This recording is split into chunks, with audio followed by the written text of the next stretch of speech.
بسم اللہ الرحمن الرحیم۔ ساتھیوں اور دوستوں، ہم لوگ ایک عظیم مہینے سے گزر رہے ہیں جو اللہ کے نزدیک سب سے زیادہ حرمت والا مہینہ ہے۔ شریعت کی نگاہ میں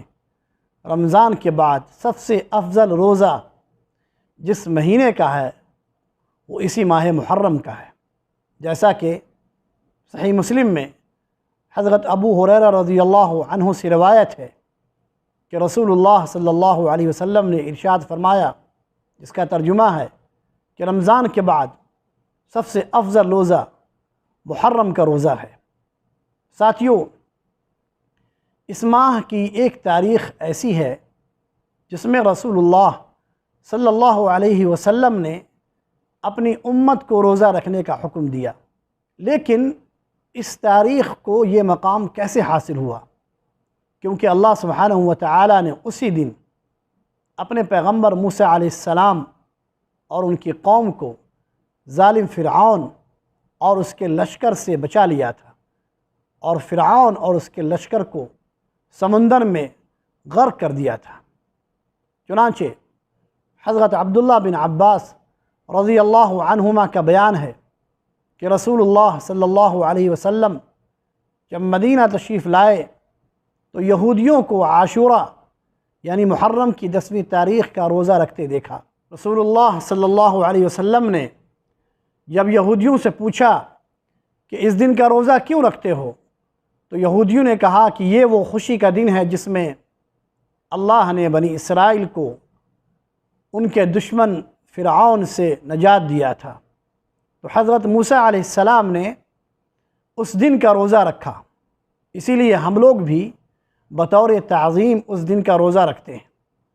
رسول اللہ صلی اللہ علیہ وسلم نے فرمایا، ہم تم سے زیادہ موسیٰ علیہ السلام سے تعلق رکھتے ہیں۔ پھر آپ صلی اللہ علیہ وسلم نے اس دن یعنی عاشورہ کے روزے کا حکم فرمایا۔ ساتھیوں اور دوستوں، علماء کا اتفاق ہے، بالاتفاق عاشورہ کا روزہ مستحب ہے، فرض اور واجب نہیں۔ عبداللہ بن عباس رضی اللہ عنہما سے جب عاشورہ کے روزہ کے متعلق پوچھا گیا تو انہوں نے کہا کہ میں نے نبی کریم صلی اللہ علیہ وسلم کو کسی فضیلت والے دن کے روزے کا اہتمام بہت زیادہ کرتے نہیں دیکھا سوائے اس دن یعنی عاشورہ کے۔ ساتھیوں اور دوستوں، عاشورہ کے روزے کی فضیلت کیا ہے؟ عاشورہ کے روزے سے، عاشورہ کا روزہ رکھنے سے پچھلے 1 سال کے گناہ معاف کر دیے جاتے ہیں۔ حضرت ابو قتادہ رضی اللہ عنہ کا بیان ہے کہ رسول اللہ صلی اللہ علیہ وسلم سے عاشورہ کے روزے کے بارے میں پوچھا گیا تو آپ صلی اللہ علیہ وسلم نے فرمایا، جس کا ترجمہ ہے، مجھے امید ہے کہ عاشورہ کے دن کا روزہ پچھلے 1 سال کے گناہوں کا کفارہ بن جائے گا۔ ساتھیوں اور دوستوں، عاشورہ کے روزے کی سب سے افضل ترتیب یہ ہے کہ عاشورہ سے 1 دن پہلے 9ویں محرم کا بھی روزہ رکھا جائے، کیونکہ اللہ کے رسول صلی اللہ علیہ وسلم نے اس خواہش کا اظہار فرمایا تھا، جیسا کہ صحیح مسلم میں روایت ہے کہ رسول اللہ صلی اللہ علیہ وسلم نے فرمایا کہ انشاءاللہ اگلے سال ہم 9ویں محرم کا بھی روزہ رکھیں گے، لیکن وہ سال آنے سے پہلے ہی آپ صلی اللہ علیہ وسلم وفات پا گئے، آپ کا انتقال ہو جاتا ہے۔ اور مسند احمد میں حضرت عبداللہ بن عباس رضی اللہ عنہما کی روایت ہے کہ نبی کریم صلی اللہ علیہ وسلم نے فرمایا، جس کا ترجمہ ہے، عاشورہ کا روزہ رکھو اور اس میں یہود کی مخالفت کرتے ہوئے عاشورہ سے 1 دن پہلے یعنی 9ویں محرم یا عاشورہ کے 1 دن بعد یعنی 11ویں محرم کا بھی روزہ رکھو، 11ویں محرم کا روزہ رکھو۔ ساتھیوں اور دوستوں، اگر کوئی شخص صرف عاشورہ یعنی محرم کی